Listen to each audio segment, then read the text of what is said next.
you create ripples that hit other people, whether you intend to or not. And this thing that I'm about to explain to you is so life-changing. And I didn't see this for a long time. I was guilty of being the kind of person that it sounds like you may be, that when you're really excited about something, you become a huge cheerleader. Let's all go gluten-free. Let's all become vegan. Oh, the best thing in the world is keto. Oh, you know what we should do? We should take this seminar. We should all exercise. We should do this. We should do that. You should become an entrepreneur. I became like a just big advocate. And when you do that, it can come off to other people like you think you're better than them. Now that you've quit smoking or you've quit drinking or you suddenly don't eat animals because you're a vegetarian. That sounded terrible. Now that makes me want to be a vegetarian, honestly, when I say it that way. But you know what I'm saying. And so let me explain why that happens. Okay. Number one, everybody, any change you make impacts any relationship you're in, because relationships are about energy and relationships are also about overlapping patterns. And if you think about that, it's true. The people that you feel closest to in terms of your friend group are people that you click with. It also happens that you probably have a lot of overlapping patterns, whether it's you have patterns of interest that overlap, or you work together and that overlaps, or you have kids the same age and that overlaps, or you live in the same neighborhood and that overlaps. And so it's this energy and this pattern thing. The second you change anything in your life, energy shifts and patterns change. And that means every relationship's going to change. And that's not anything you can avoid. It's a fact of life. If you decide that you suddenly want to launch a side business, all of a sudden you're not going to have time on Saturday nights to hang out with your buddies playing poker. It's a fact, because you're going to be interested in working on your side business. And as you work on your side business, you're going to start meeting other people that do the same kind of business. And because you are interested in that, you're going to be spending more time with them. Patterns change. I want you to accept that as a fact. It doesn't mean anything's wrong. But let's talk about the issue that you're facing with your wife, okay? Because this is what you need to understand about other people. Your changes do not inspire other people. They confront them. I'm going to say that again. Your changes do not inspire other people. They confront them. And I'm going to give you a famous example from my marriage. I am once again the jerk in the story, and Chris is the winner. There's no winners. That was me being funny. Chris is the transformed one. I'm the jerk, okay? So a couple years ago, Chris made this decision that he was going to stop drinking for a while. And I was so excited for him. He had a major problem with alcohol as the restaurant business was really struggling. It was basically the way that he dealt with his stress. And so when he got out of the restaurant business, he's like, I got to make major changes. I got to stop drinking. I need to get healthy. I got to figure out who I am and what I want to do with my life. And so he decided step number one, not drinking. I'm like, yes. I was a yes for about 2 days. And then by day 3, dinner time rolls around. And I had a habit of loving to open up a bottle of wine while I was cooking. And so day 1 and day 2, I did not do that. I was supportive of my husband's change. And day 3, I'm like, meh, I think I'm going to have a glass of wine. Just because he's not drinking doesn't mean I can't drink. And by the way, Chris was also amazing in that he wasn't like, I'm doing this, you need to do this. He's like, I'm doing this for myself. So I open up the bottle of wine and I'm cooking and Chris is standing there and the kids are running around and I take out the wine glass and I'm like, glug, glug, glug, glug, glug. And then I say, hey, would you like to have a glass? And he's like, nope. I'm like, you sure? I mean, it's basically just juice. You know, it's not that big of a deal. It's not like you're having some bourbon. He's like, no, I don't want any wine, Mel. I'm like, come on. And he looks at me, kind of like he did this morning, actually, with the veterinary story. He looks at me very frustrated and he said, Mel, I don't want to drink. Stop asking me to have a glass of wine. And I was like, whoo, because of course, when somebody's serious with you, you're like, oh, shoo. told you I was a jerk. And then I said, I'm sorry. Sheesh. I just feel bad because, I feel bad having a glass of wine on my own. And then he said something that was a mic drop. He said, if you're concerned about what's in your glass, then maybe you should figure out your relationship to drinking. Because the fact is, Mel, nobody cares what's in your glass but you. And if me putting non-alcoholic seltzer in my glass makes you think about what's in your glass, then you've got some changing to do. And he's right. And this is my point. If somebody is confronted by your change, it's because your change is making them think about what they're doing or not doing in their own life. Just like Chris's decision to stop drinking made me think about my decision to have a glass of wine while I was cooking dinner every night. And here's the thing. He's right. Nobody gives a shit what's in your glass. But people who get confronted, it's easier for them to attack you or to get you to change your behavior than to take a look in the mirror and change their own. It's easier for me to question what Chris is doing than to look in the mirror and go, well, should I have a glass of wine? Maybe I don't want a glass of wine. Maybe it's just some dumb habit that I've had for 10 years and I don't really care about drinking wine. But now Chris is making me think about that. And it's a hell of a lot easier for me to question him than for me to question me. There's actually science around this.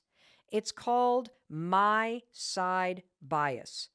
There is so much research about this cognitive bias. That's a fancy word for your brain has certain ways that it thinks that are totally screwed up, okay?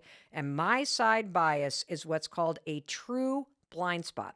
It doesn't matter how smart you are. It doesn't matter how much money you have, how educated you are. My side bias impacts absolutely every single one of us. What does that mean? That means once we have an opinion about something, we will argue for our side no matter what. Once we select an ice cream flavor, we will argue that this is the best damn thing. Once we vote for a candidate, oh, that person, even though they suck and they disappointed me, I'm going to argue for that candidate. This is my side bias. Chris is going to argue that not drinking is the best thing on the planet, and I'm going to argue that there's nothing wrong with having a glass of wine. And here's the problem with my side bias. Number one, it prevents you by being defensive about your side. It prevents you from being open to other ideas, other possibilities. Maybe you don't want to have a glass of wine when you cook dinner. Maybe you don't want to be playing poker with your buddies in their garage every Saturday night. You really would like to get started on that real estate business you've been thinking about for years. But instead, we argue for our side.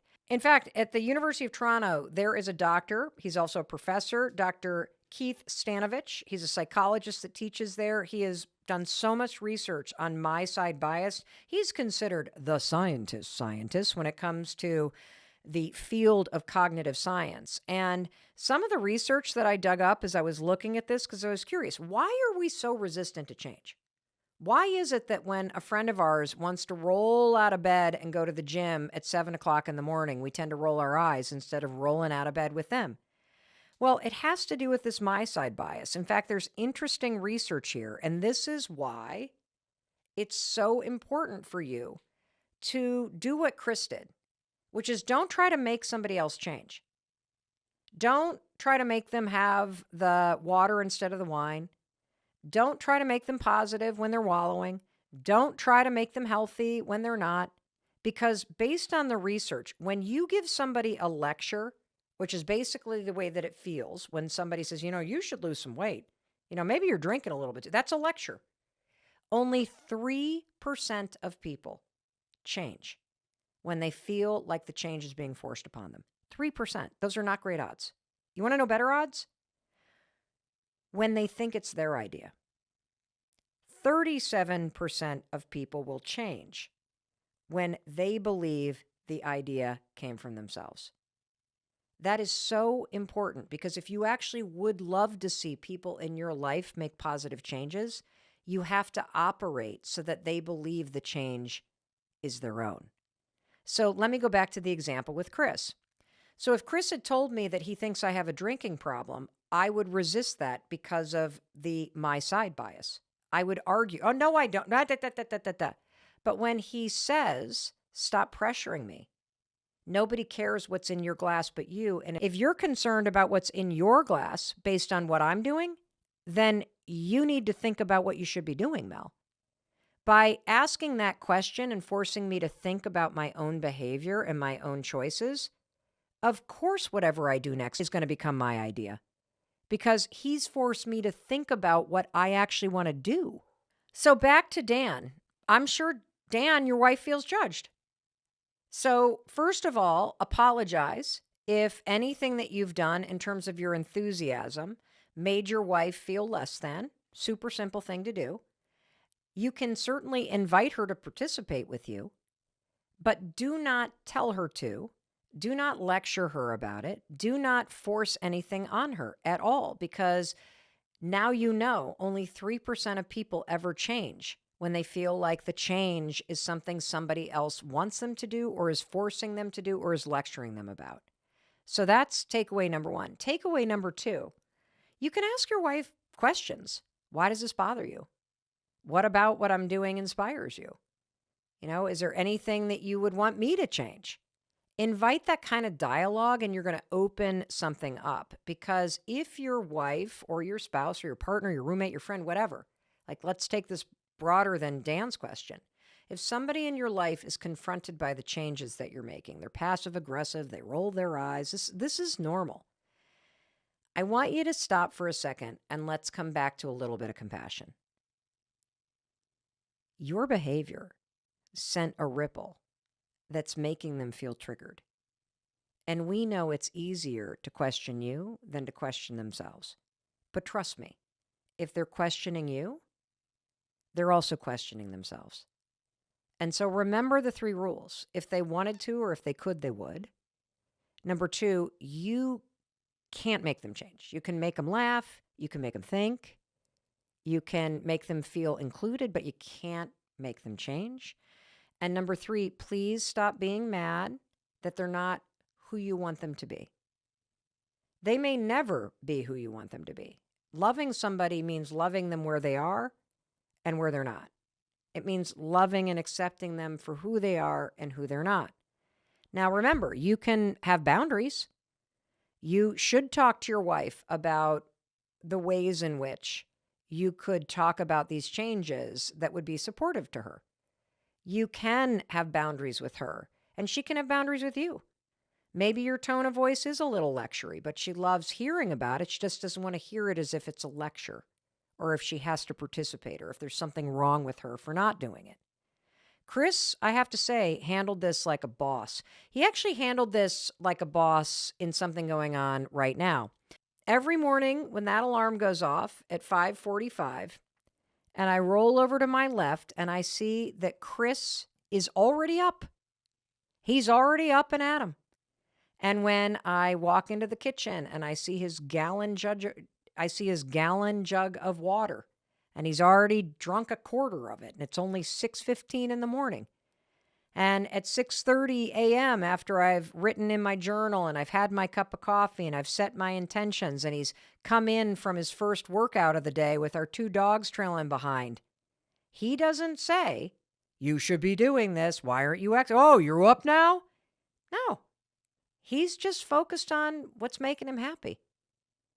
And what's interesting is all these changes he's making, it is sending a ripple effect. You know what it's doing? It's making me go, I wonder what would happen if I got up a little bit earlier. Might be kind of nice to get up with him and take that walk with the dogs outside. Or, wonder what would happen if I exercised twice a day, if I took on this structure. And so the truth is, Chris made a change. It sent ripples through our marriage and our relationship, and he never said a damn word about it. The change itself is impacting me and making me think. So pretty cool how that works, huh? And one more thing, focus on you. Protect your energy, because when you protect your energy, you create peace in your life. And that is something that I want you to protect at all costs. My mission is to empower you, inspire you, to be connected to you so that you feel like you want to do the things that are going to create a better life. It's my hope that when you listen to this podcast, you think it's your idea to do these things. Like if I do that, we are both winning. If you then share this podcast, guess what? When your friends and family listen to me, even though it was your idea to send them the episode, they're going to think it was their idea. So I love the feedback that you're giving me, that you love sending these episodes to your friends and family, because it is sending the message that you can't send. And you're not alone. My kids don't listen to me either. If I try to tell Chris what to do or my brother what to do, we now know, because of the my side bias, they're going to resist it. But when you listen to a podcast episode, I'm just getting the genius of this. You think it's your idea? I love that. And you know what? It is your idea. Because at the end of the day, you're the one who's responsible for your happiness. You're not responsible for keeping other people happy. You're responsible for your happiness and for creating the life that really lights you up.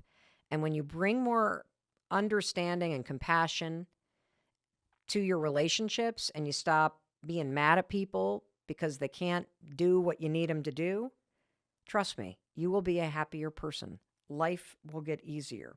All right, so today's my 52nd birthday. And normally on my birthday, I wake up excited because I feel like I've just been handed a clean slate and the opportunity to create a brand new year. And I spend the day reflecting on the last couple of years, and I spend the day brainstorming about what I want to create this year. And this year is not a normal year. I did not wake up feeling excited. I woke up feeling lost. Because as I thought back over the last few years, it's been an incredible adventure, but I've experienced a tremendous amount of change in my professional and personal life that has just knocked me on my knees. From losing my daytime talk show, to having my book contract rescinded, to having the speaking business basically implode until at least another year from now, to not being able to be with you face to face, to not being able to work with my team face to face. I just got rocked. And then on top of it, our son wanted to go to high school in Vermont. And so we are in the process of moving from the home that we've been in for over 20 years and raised our kids up to a very small town in southern Vermont where I know very few people, and I feel very disconnected. And the result of all this is I feel stuck in between two lives. My old life, which has ended, and a new life that I have yet to create for myself. And when I look ahead to the future, I feel overwhelmed. I feel lost. I feel disconnected. In some ways, I feel like I don't even know who I am because I feel so disconnected from the things that make me feel alive and happy. Oh my God. I was really lost. I mean, just hearing 52-year-old me sound like that, so sad, it just puts a pit in my stomach. Oh my God. And look, I can kind of laugh about it now because I'm on the other side of this thing. But when you're in it, it can be overwhelming. If I could go back in time and talk to the 52-year-old me, here's what I would do. I would say, first of all, that's a lot. You should have a good cry. Then I would give Mel a big, huge hug. Because in moments like that, we need reassurance. But then comes a tough love. I'd be like, look, Mel, you got to remember who you are. You can face this. And then I would drop this quote on her. Hey, woman, if you want to fly, you got to give up the shit that weighs you down. Toni Morrison said that, and boy, ain't that the truth. You got to give up the shit that weighs you down. And a lot of times, at least with me, what's weighing me down, it's my own attitude. And I know you can relate to that. I just hate that saying. It is what it is. No, it isn't. It is what you make it to be. The fact is, there is always something you can do to make yourself feel just a little bit better. And when you do something that makes you feel a little better, no matter what's going on, that boost in your mood, that boost in your attitude, it is essential to helping you face any challenge and improve any situation. And even though in that video I felt lost, there were 3 things that I did and that I continued to do over the past 2 years and that I continue to do now, all of which is rooted in research to pick myself back up and face the mess that my life had become. And more importantly, to start doing the work to create the life I wanted. I believe that you are capable of changing. I do. I've just seen too much evidence over the course of my career. Amazing changes that people just like you and me have made. So I know you're thinking, well, this is great, Mel, but where do I begin? So step number 1, you begin by making a wish.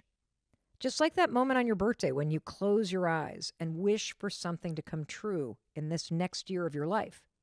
Right now, do the same. Close your eyes and think about the next year of your life. What do you want the next year of your life to look like? Begin by making a wish. That's how I began 2 years ago. Yep, my business was upside down, kids were in shambles, my husband was struggling with depression, and I was struggling with everything. I had to create a break from that moment of pain and allow myself to see something different. At the time, I had no idea what the new chapter of my life would be or could be. Here's what I did know. I don't want to stay in this one. And that's all you need to know. All you need to know is you don't want to stay in the place that you're in right now. That right there is a wish for something better. If you know what you don't want, it's very easy to change. As soon as you start removing or letting go of things that aren't working, you'll see all new possibilities.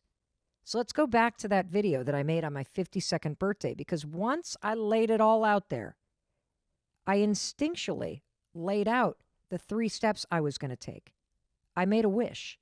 I identified some things that I could do that would make me feel a little better.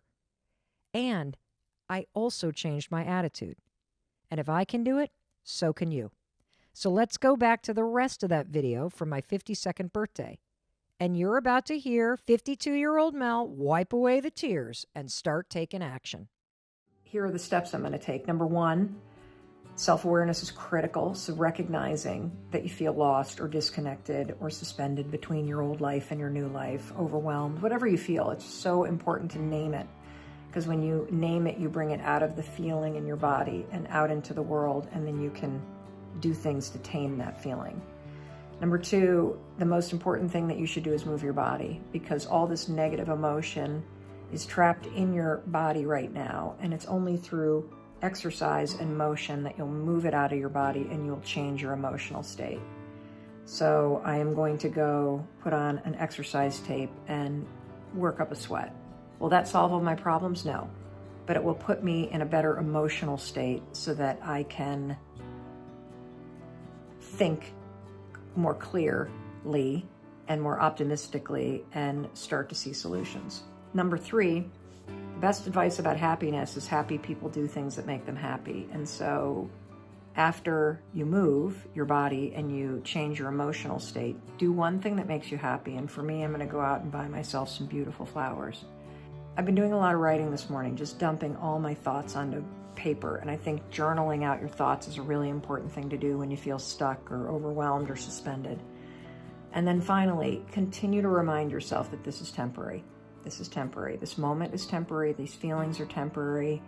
This feeling of stuckness and overwhelm is temporary. Oh. Ooh. Oh. Those sneezes are temporary. And I think the biggest thing about that mantra, that this is temporary, is so is your life. And maybe that's why birthdays are overwhelming, because they always make you think about the timeline of your life.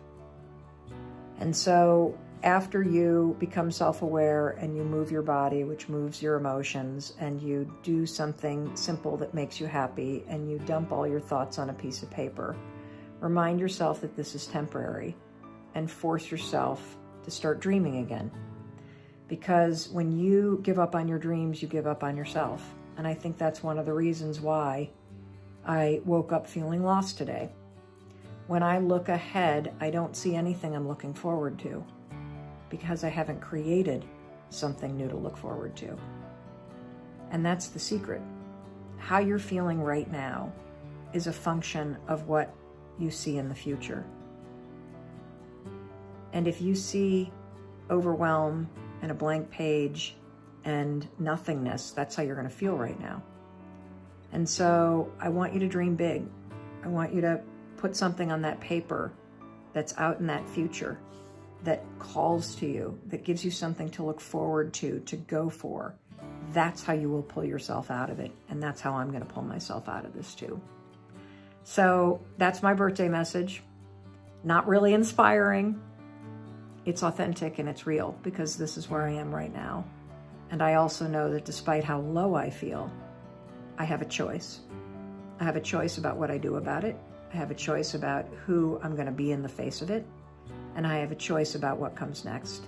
So by God, I'm going to 5, 4, 3, 2, 1, push myself to create a future that really empowers me. And I want you to do the same too. If you could do anything for me for my birthday, it would be for you to dream really big today. That would mean everything to me. I love you. Way to go, 52-year-old me. Mel, if you could only see where you end up 2 years later, you'd be so proud of yourself, woman. And you know what? When you follow these same 3 simple steps, you're going to be proud of yourself too. And I want to make sure you're not just listening along or watching this podcast episode on YouTube. I want to make sure you're able to apply these 3 takeaways and what you're learning in this episode to your own life right now. So let's recap what you've learned so far. You've learned about the fresh start effect and how temporal landmarks can trigger a whole new chapter in your life and unlock the intrinsic motivation that's inside you that's going to help you take action. Let's create your fresh start right now. Step 1. You already heard this. Make a wish. Just ask yourself one powerful question. What do I want the next year of my life to look like?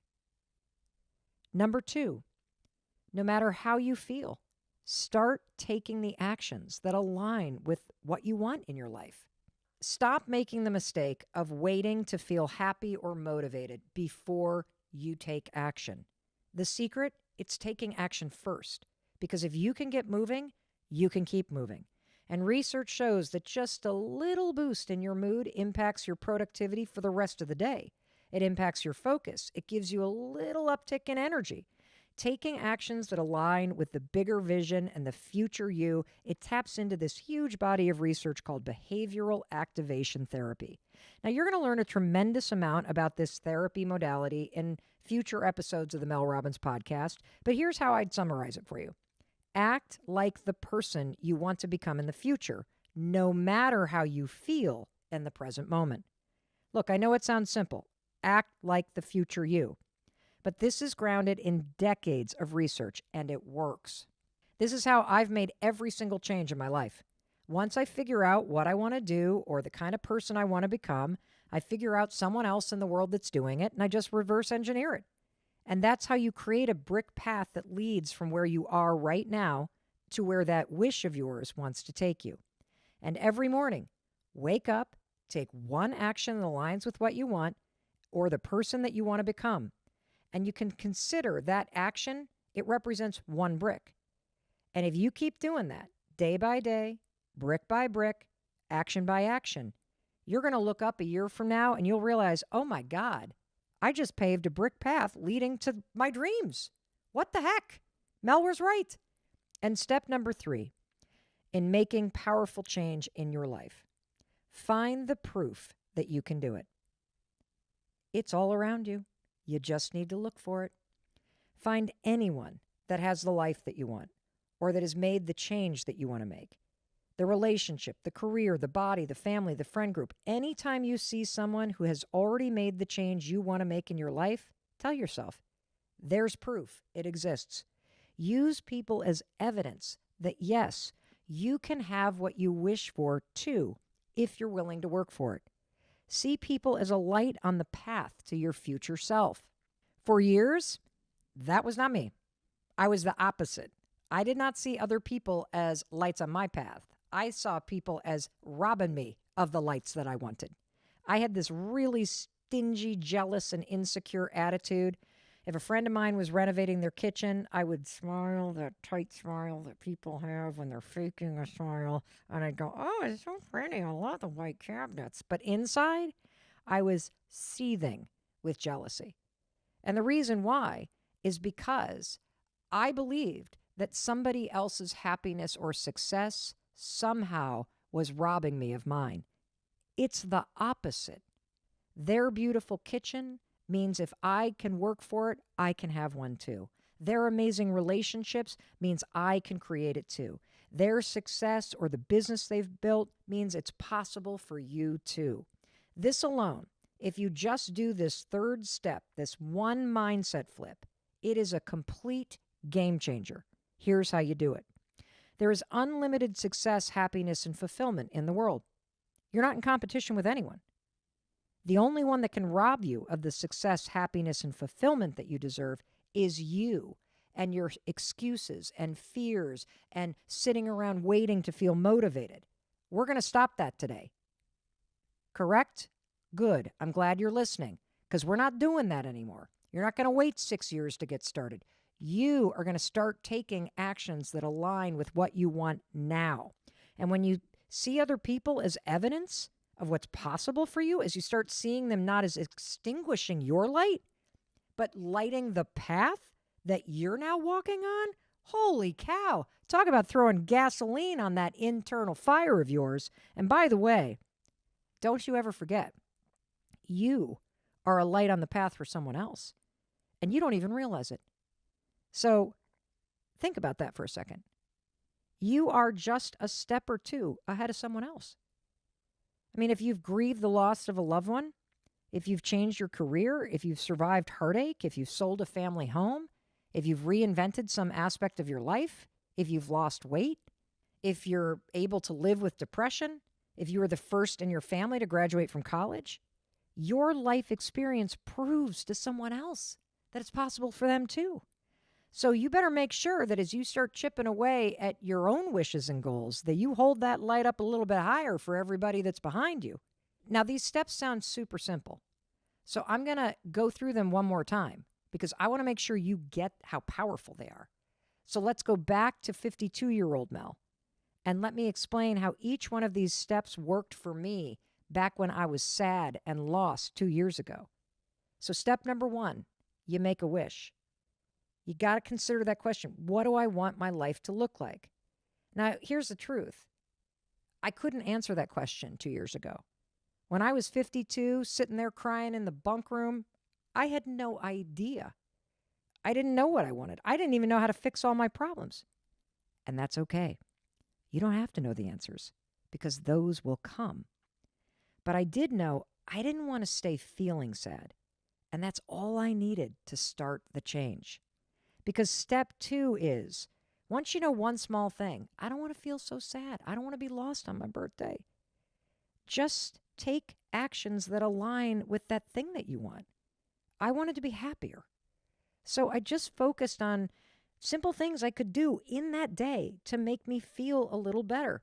I get it. This isn't rocket science, but it works. But somehow, when you start to apply this stuff, it does feel like rocket science because it does launch you somewhere else.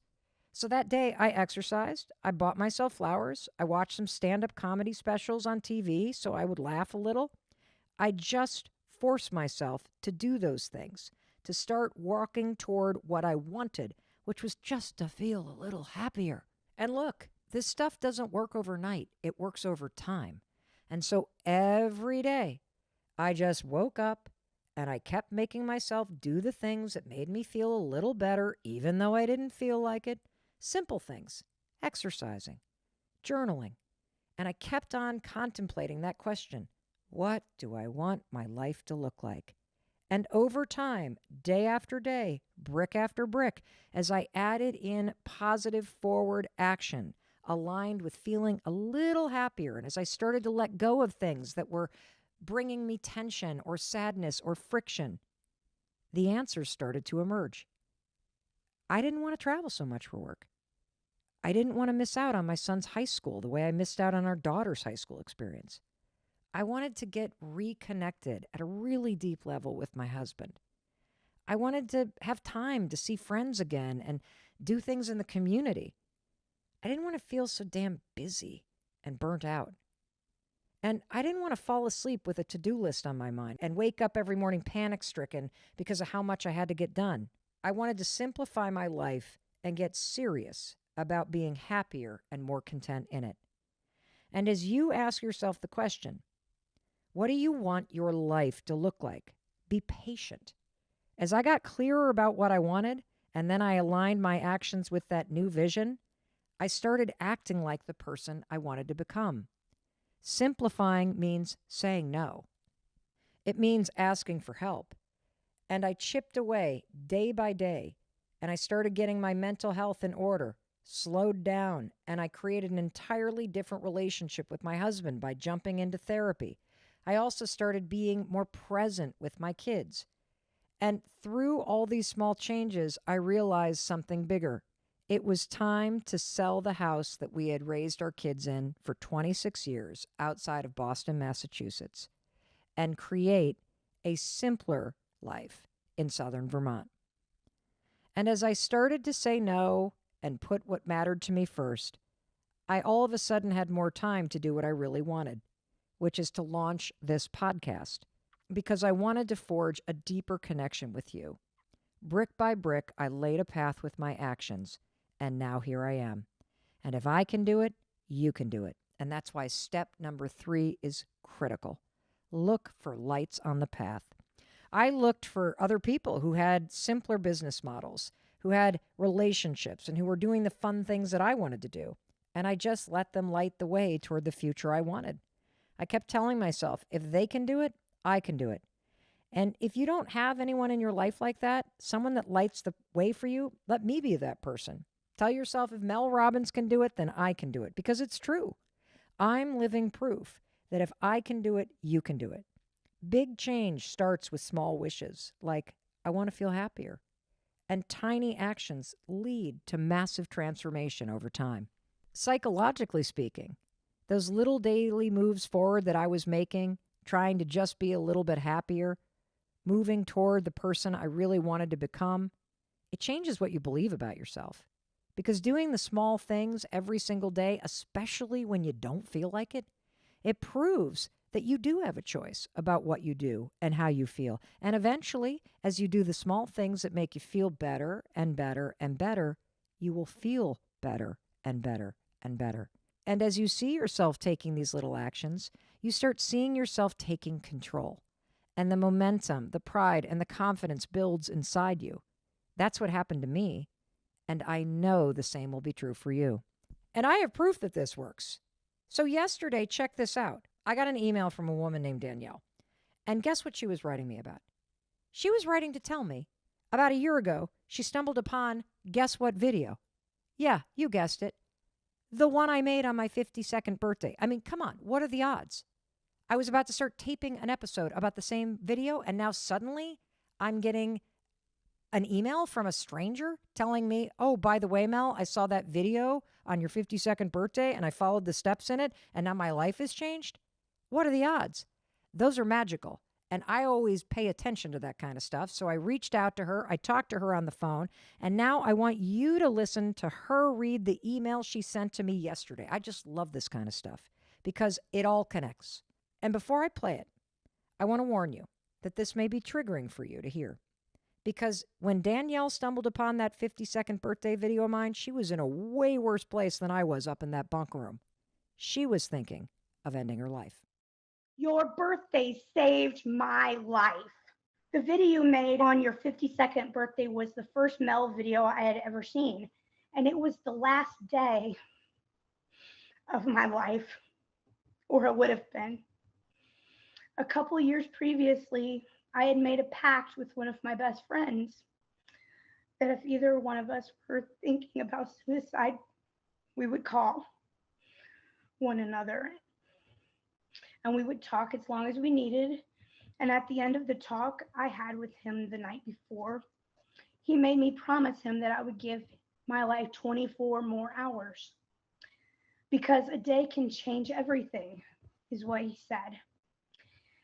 And the next day, late afternoon, waiting for night to come, YouTube said I should watch your video.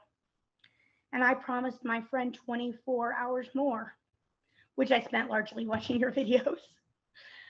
And I'm still here. And it sounds a little bit even silly, but I remember at one point in the video when she just, she got to the point where she had laid it all out there, how she feels and what's going on, that she said, so this is what I'm going to do. I'm going to go out and I'm going to buy myself some flowers. And I was like, okay, I get that. Like, happiness isn't like a goal that like once you've completed all these things in your life that are wrong with it, then you're allowed to be happy. It's something that you actually have to try to do every day. And you can't just do this one little thing and that can make today better than it was. I mean, come on now. Don't you just love Danielle? And look, over the past year, Danielle has been slowly chipping away at creating a better life, just like I have for these past 2 years, and just like you're going to do now that you've listened to this episode. See, doing the little things every single day that align with where you're going and who you want to become, that's the secret. It works. The bottom line is you have the power to change your life, period. You have to act like the person you want to become before you feel like that person. And if I can do it, you can do it. Plain and simple. There are things that are locked in your heart and your mind and soul that are calling to you. Stop denying it. There are changes that you want to make. Stop ignoring those changes. The whole point of this episode is to get you to not only believe that change is possible for you, but to start taking the steps to make the change a reality. I want you to claim what you want by the end of this episode. I want you to close your eyes and envision something amazing in this next year of your life because, yes, you can change. And yes, you can take the actions that will make that change a reality. I mean, is it going to happen overnight? Of course not, but it'll change over time. And if you can make today just a little better, guess what? You can make tomorrow a little better. And if you can have a better day, then you can have a better week. And if you can have a better week, you can have a better month. And those months lead ultimately down the path to the life that you envision for yourself.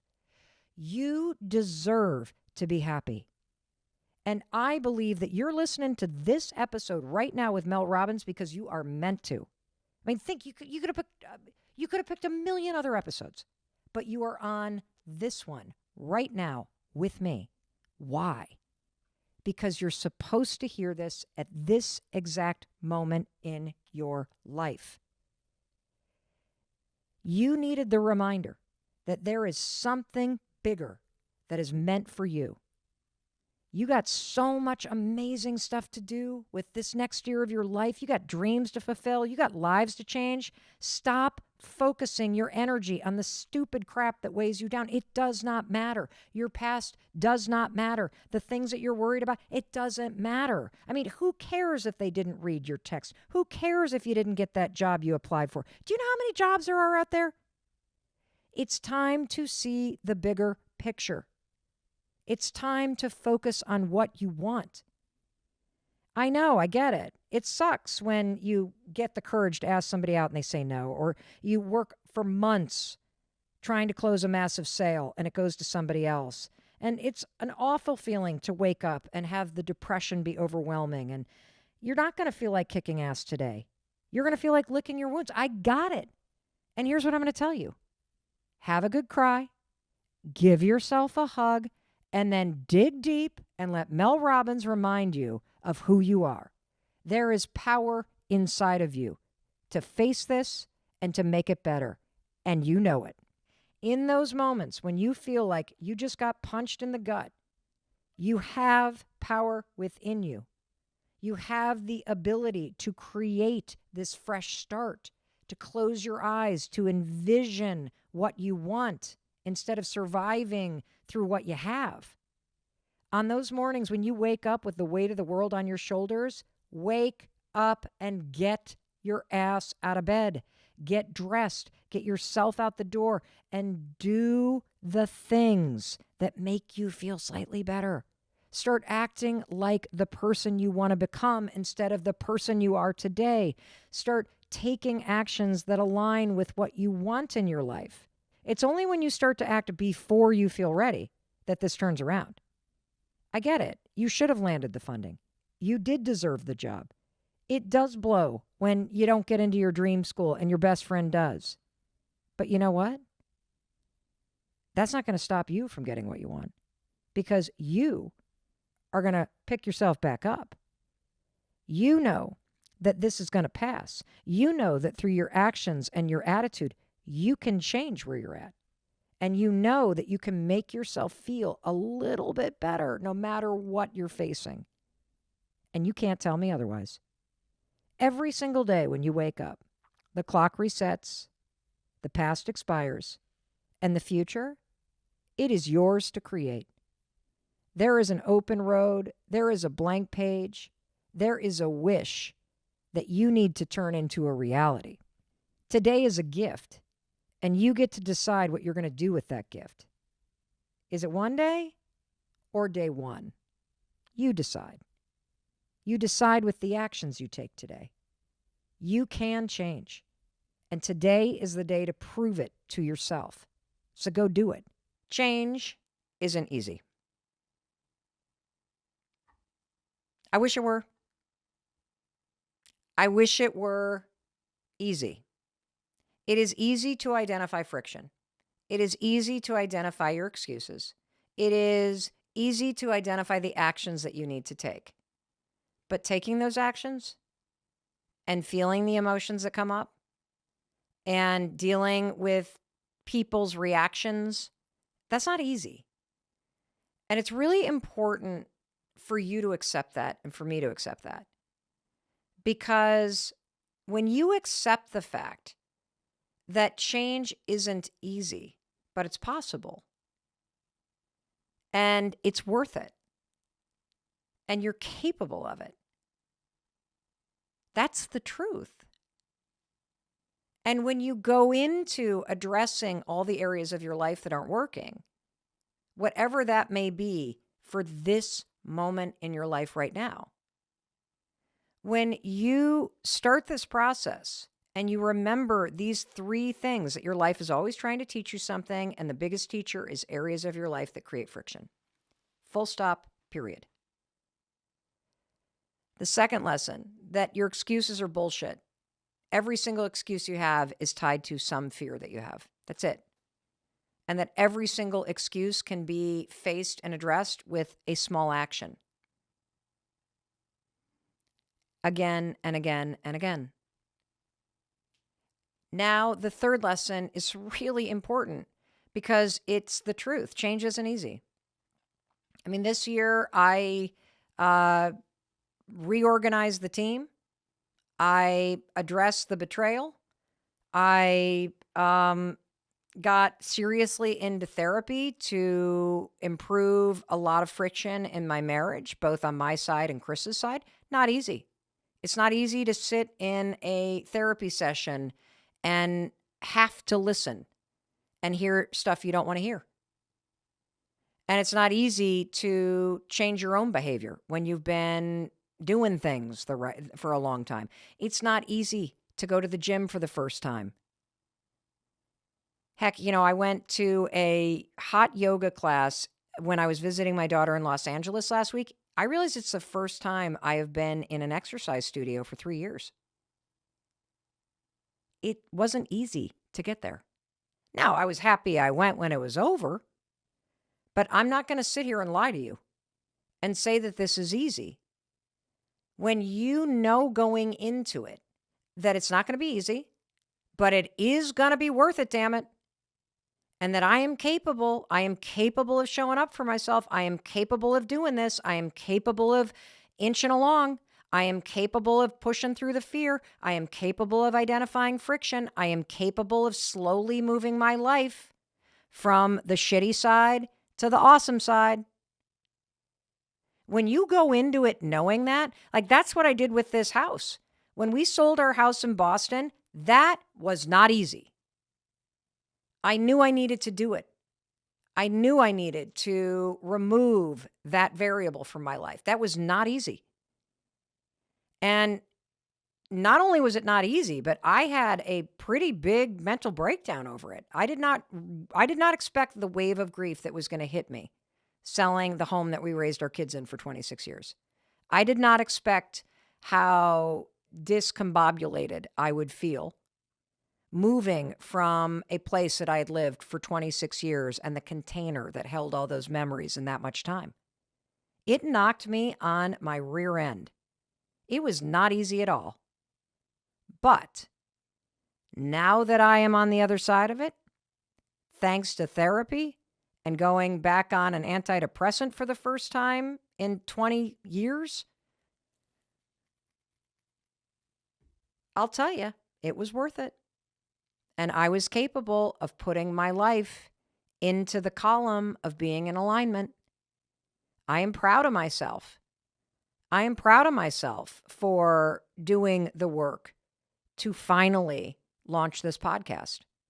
I am proud of myself, not because it's doing so well. I mean, of course, that's freaking amazing because your support makes me feel good. And I just can't believe what a force for good you and I are, that these episodes are truly changing and even saving people's lives. I mean, that's just extraordinary. But I'm proud of myself because I got over my own bullshit to do this. Do you know how liberating that is? When you push through your own stuff, when you commit to your happiness and to your goals, knowing this is not going to be easy, but it's going to be worth it. Knowing that I got what it takes within me to remove friction, to go toward the things that I want. It is like one of the most amazing things in the world. And yeah, you may be like my son Oakley, sitting upstairs alone in a closet with nobody watching as you put your first video out there. Who cares? You're not doing it for them. You're doing it for you and the potential of your life and the dreams that you have inside of you and the happiness that you deserve. Like I really feel like there's kind of two states in life because it's about energy. You're either feeling friction, and that means something's off, and there's just something to address. Don't beat yourself up. Big lesson for me. Just learn the lesson, everybody, because your life is trying to teach you something with that friction. Make your list. Any area where there's life, where there's friction, there's a pattern to address. There's a place that's making you miserable. There's somebody, a person. That's it. That's it. That's all that there is. There's a process.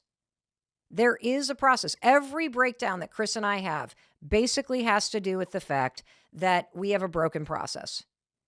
When we are not in communication, Chris retreats and I keep going. And then Chris feels rejected. He feels taken advantage of. I have no idea because I'm blazing ahead 55 miles an hour.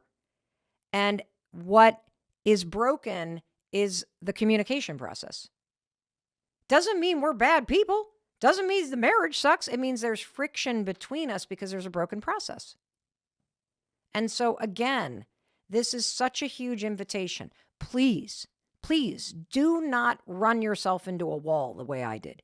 Do not ignore the lessons in your life that your life is trying to teach you via friction, because they are going to get louder. That sledgehammer is a coming. And do not be a stubborn student like Mel Robbins. Do not wait for life to punch you in the face or knock you on your fanny or cause you to have a mental health breakdown requiring prescription medication, which, by the way, there's nothing wrong with. Sometimes we need those ladders. Sometimes we need it every day, people. I freaking love my Celexa right now. Thank you, Celexa. You have helped me through this shitty year. I am proud to ask for help, whether it's for people or it's medication or it's new habits or it's from you, because sometimes it's not easy, but it's worth it. And you're capable of doing whatever it takes. And it might take you years. It took me decades to finally learn the lesson about people that have toxic patterns and betrayal, and my role in it too. Decades. It took me 10 years to realize that all of my success was born in a moment of crisis. You know, I didn't go, I think I'll write a book today. I'm like, I got bills to pay and a lien on my house, and my husband basically has just left his business, and he's sobering up and he's depressed. And if we're going to pay bills, I got to figure this shit out. And I have never gotten out of that mode. Like when you can't pay for groceries, when you got liens on your house, you will say yes to anything that you need to say yes to stay afloat. And I don't think I ever got out of the mode of relating to work as though I was in an emergency. I always assumed my luck would run out, which is why I've been running like my life depends upon it. And that's why I ultimately hit a brick wall. It wasn't working anymore. It was making me miserable. And so when you stop and you write out the friction and you look at the lessons, please, like, do it now. Do not do the same stuff over and over and over for decades like I have. You do not need to wait for a sledgehammer. You can wake yourself up with a blank sheet of paper and 2 columns and a pen. And you will wake yourself up faster if you have a friend with you who will be a truth teller. And you also need to honor the things that are working about your life, because guess what? There are a lot of things that are working. And we need to do more of that. And when you are willing to learn the lessons that your life is teaching you at this moment, and there's always lessons. I'm sorry. It's whack-a-mole, people. That's what life is. You're going to here's the bad news. I got a lot of shit on the left-hand column now, too. It just is different stuff from last year. Because life is whack-a-mole. Life is school, people. You can enjoy it, you can hate it, but you got to attend it. That's the deal. And there's a lesson every day. And the biggest lessons are in the biggest moments of friction and the highest moments of joy.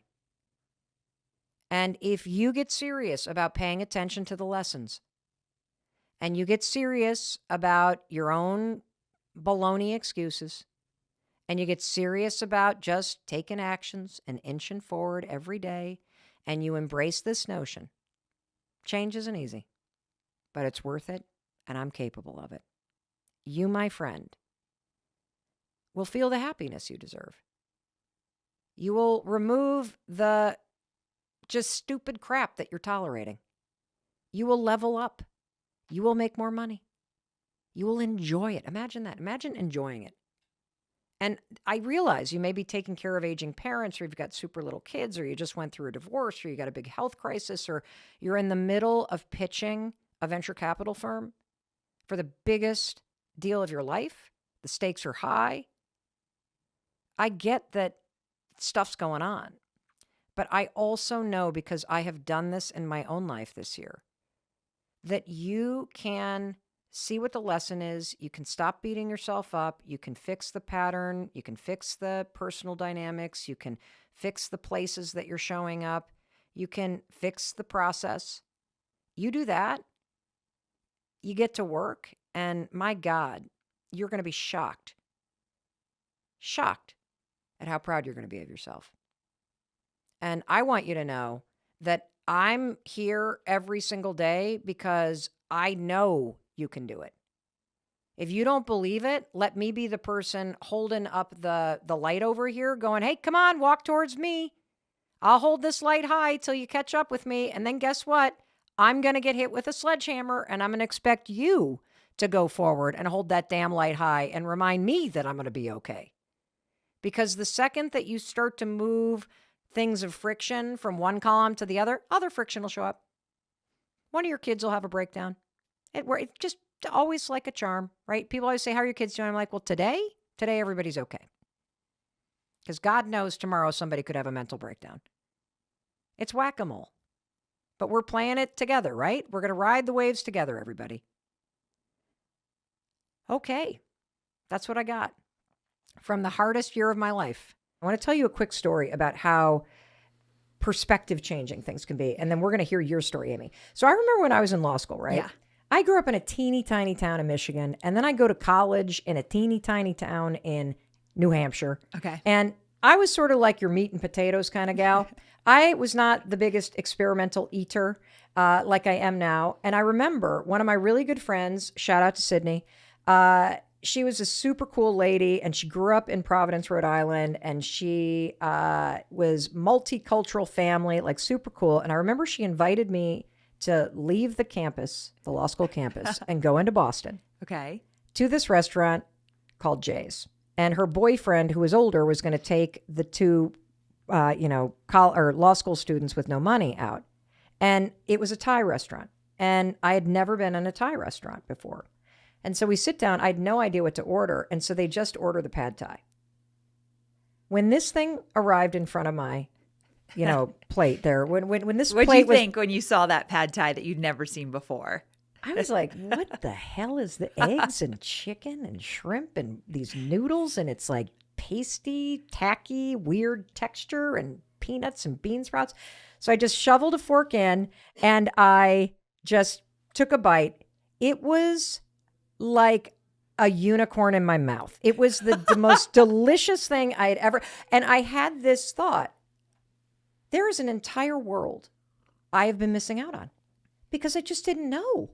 I just didn't know. Yes. And that is what this conversation's about. It's like a pad thai for your career. There is a whole world that you have not considered as seriously as I want you to because you just didn't know.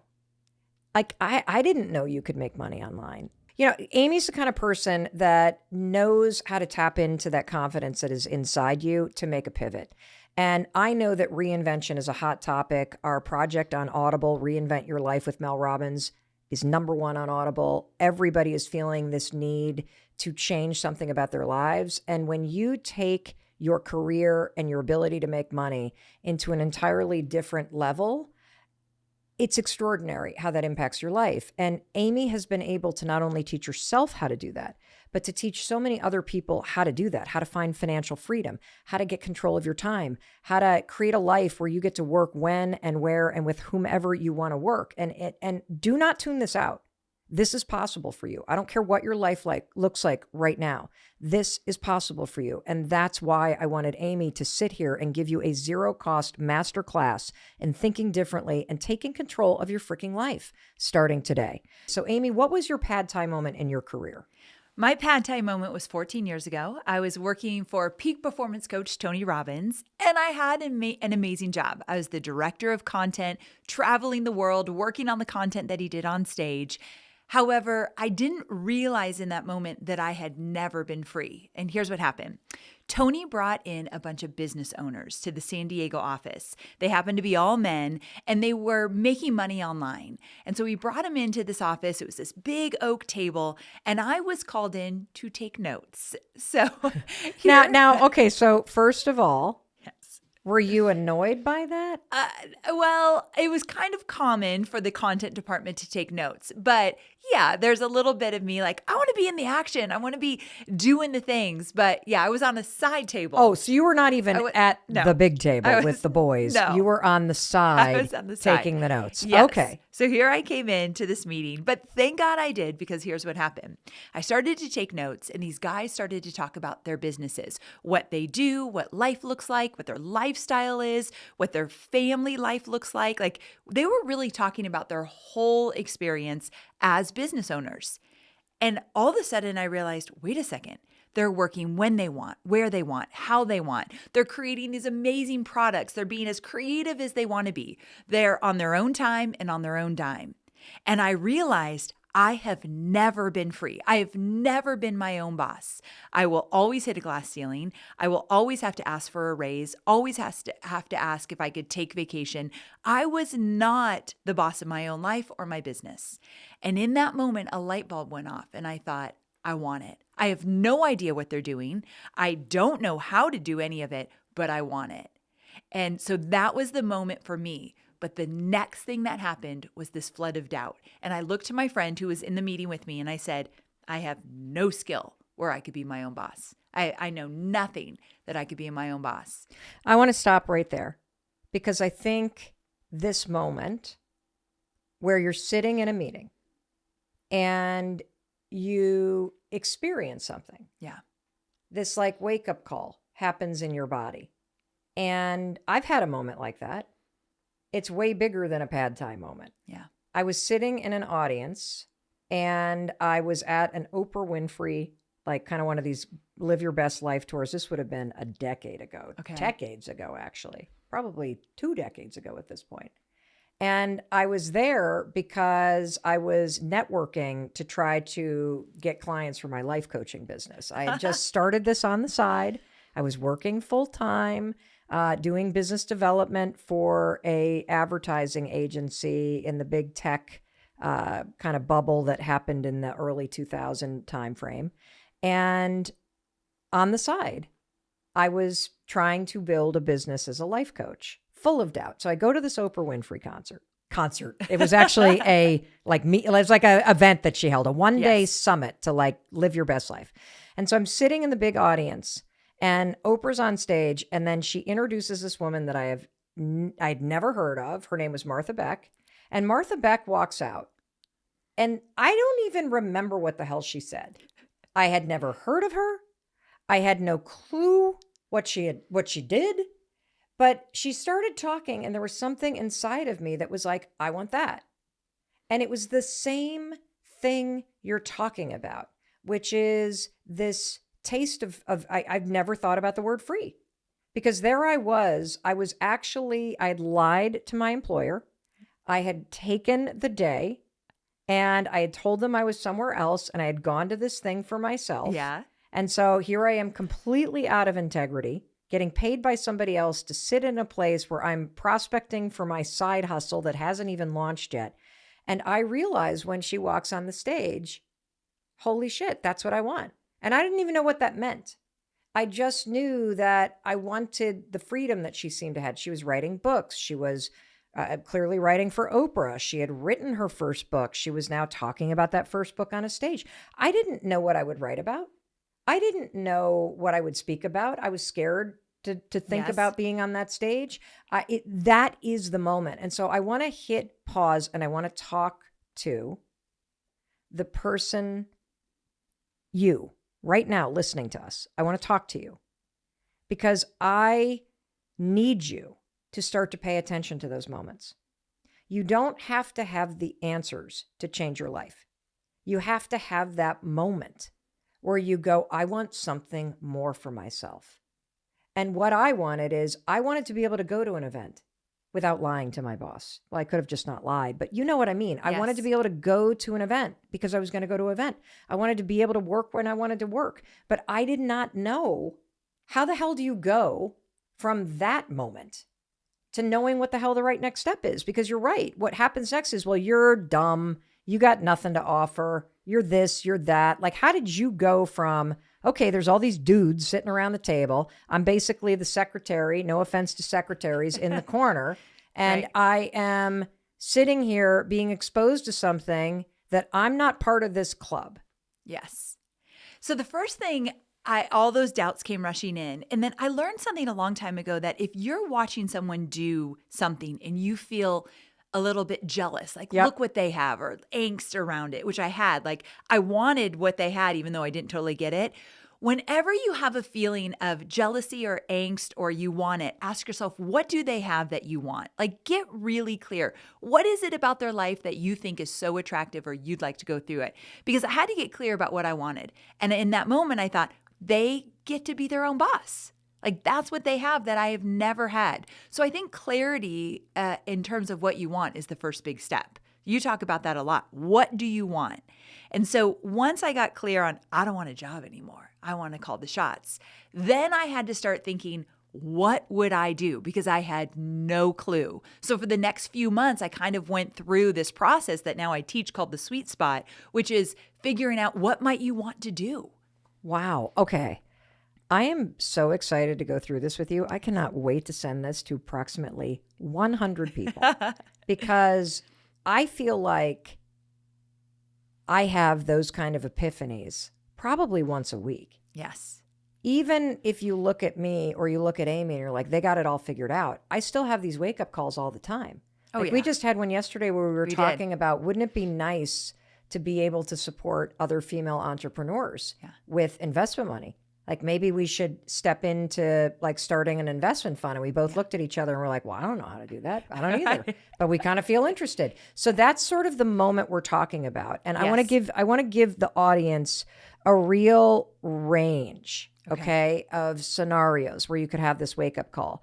Because I feel like for those of you that are in your 20s and 30s that listen to this podcast, you're probably part of the demographic that looks at everybody that is an influencer or a YouTuber, or they are travel bloggers, or they are now starting their line of supplements, or they are doing exercise videos, and you're now streaming exercise videos from somebody who's largely your age. And you have this thing where you're like, wow, I'd really like to do that.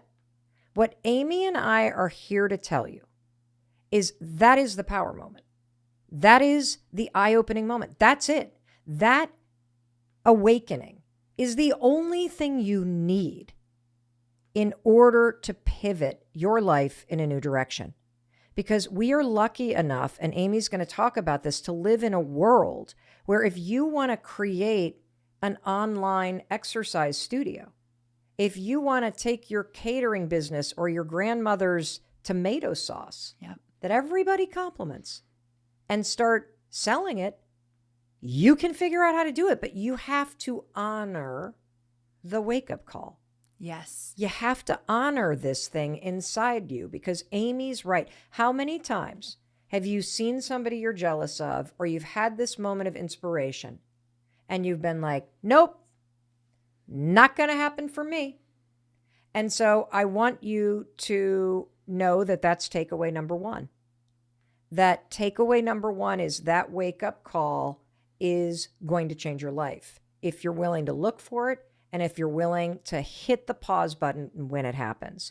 Now, for those of you that are like, yeah, okay, so I don't want what my life currently looks like. That's enough. Yes. I want to start with a particular post that you put on social media that went crazy viral, and it really struck a nerve for me. And you posted this thing where you said, at 32 years old, I realized I was a child in an adult body.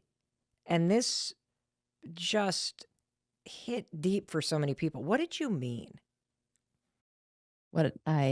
Thank you for calling out that post. I think, for a lot of us that can be really challenging to hear that about ourselves. And for me, if I'm speaking honestly, it was very challenging to come to that awareness. And what I met was mainly around my emotions and the way that I hadn't learned, of course, in early childhood, to tolerate, to navigate, to be able to process my emotions. And in many ways, and I use this language, I think this is the part that becomes difficult, is in a lot of ways, I was very emotionally immature in the way that I handled the frustrations, the difficulties, and the stresses of life. Because the reality for me, as I think is the case, which is I think why it resonates with so many of us, is that so few of us, for many different reasons, which I'm sure we'll dive into many of which today, we didn't have those safe environments. We didn't have those emotionally attuned caregivers who themselves learned how to navigate their own emotions. So, I mean,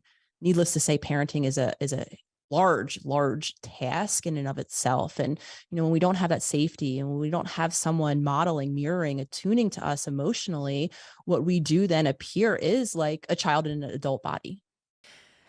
I want to take a step back, because for those of you who have not read Dr. Nicole's New York Times #1 best-selling book, which is a game changer, How to Do the Work. Or you don't follow her online like millions and millions and millions of people do.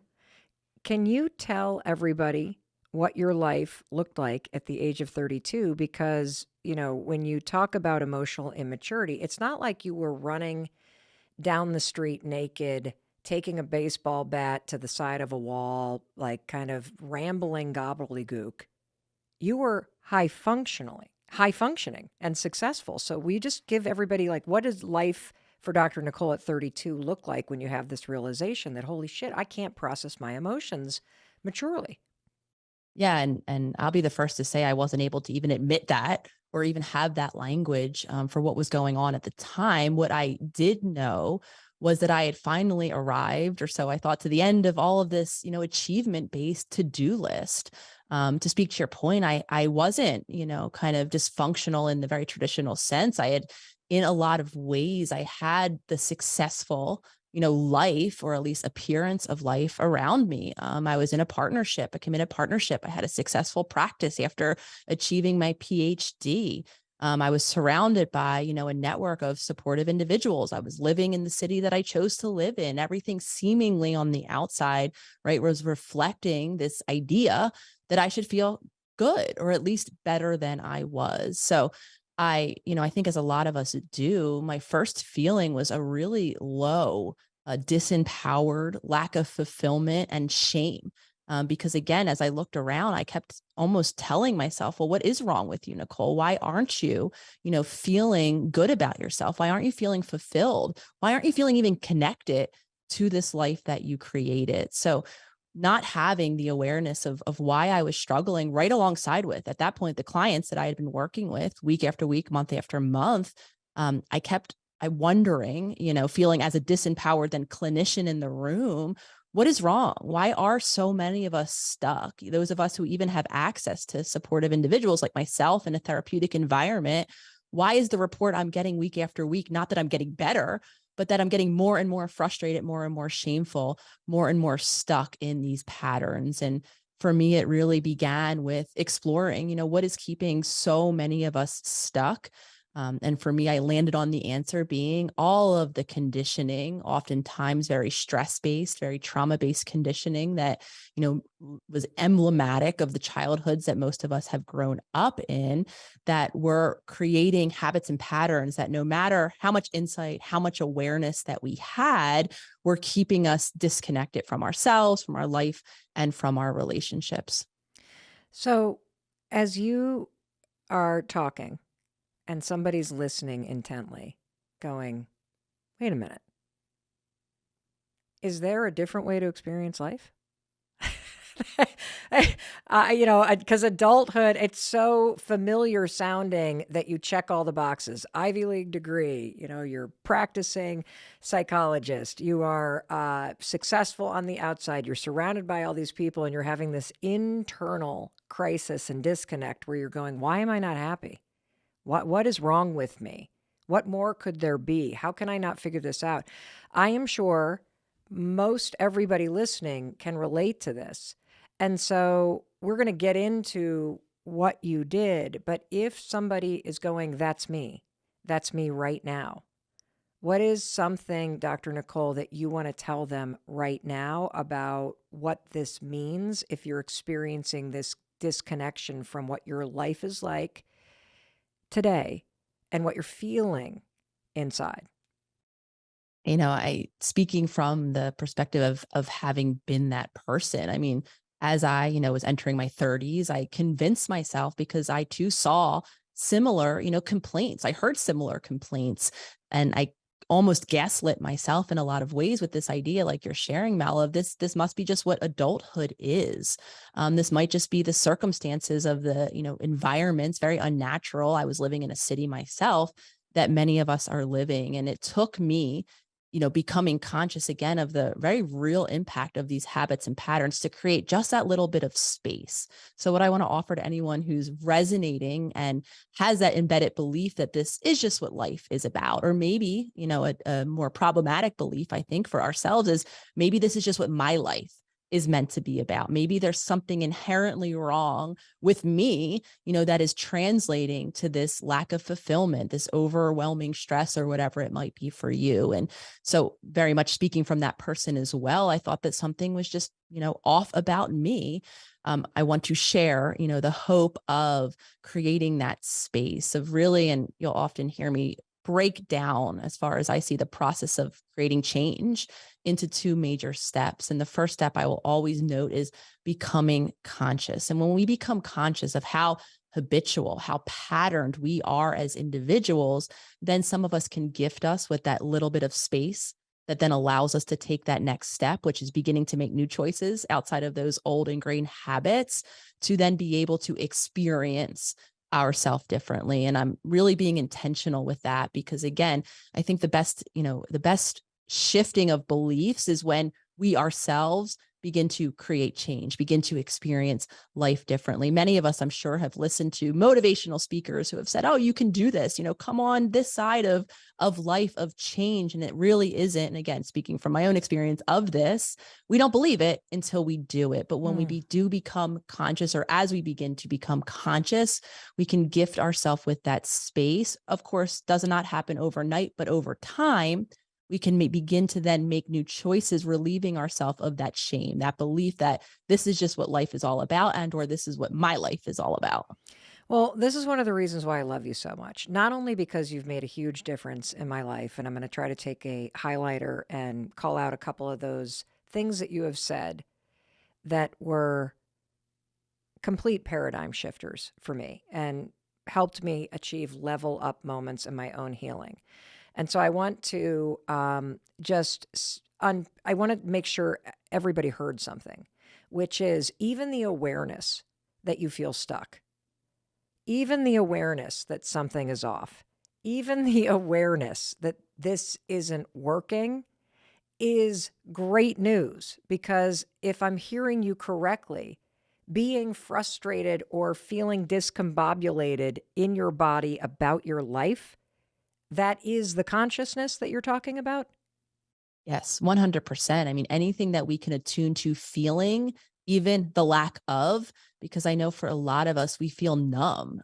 For me, that was very much part of my journey, is feeling apathetic, not actually feeling much of anything. Though, to speak to your, very beautiful celebration of that awareness, the moment we start to say, okay, I don't feel anything, or I feel so depressed, or whatever it is that I do feel, when I am able to see or witness, that's what consciousness means for me, and honestly acknowledge that that's the case for my circumstances, then we are actually beginning the process of creating change.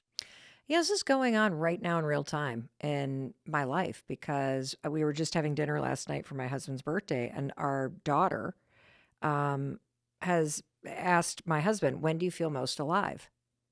What experiences make you feel most alive? And after Chris answered, I turned to her and I said, I've heard you say that word alive a number of times. Where is that coming from? And she said, well, it's because I don't feel that alive in my life right now.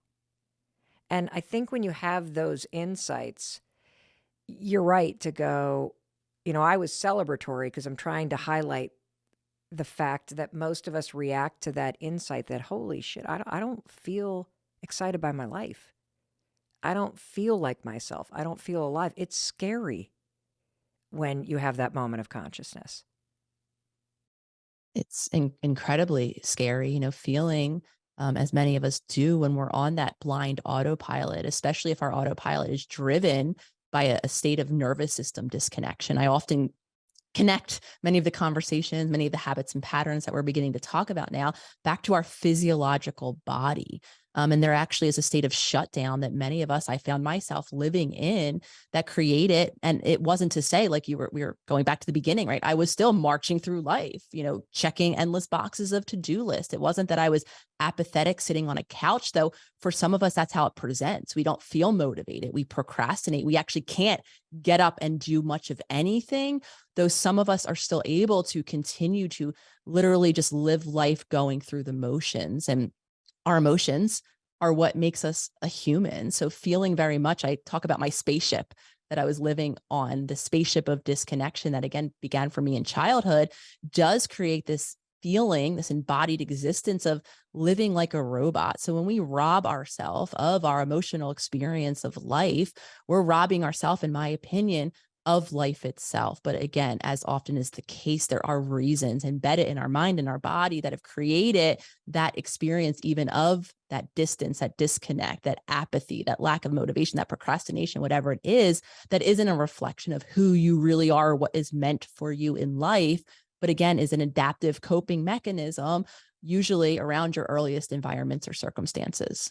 Hey, it's Mel. Thank you so much for being here. If you enjoyed that video, by God, please subscribe because I don't want you to miss a thing. Thank you so much for being here. We've got so much amazing stuff coming. Thank you so much for sending this stuff to your friends and your family. I love you. We create these videos for you. So make sure you subscribe. Mwah.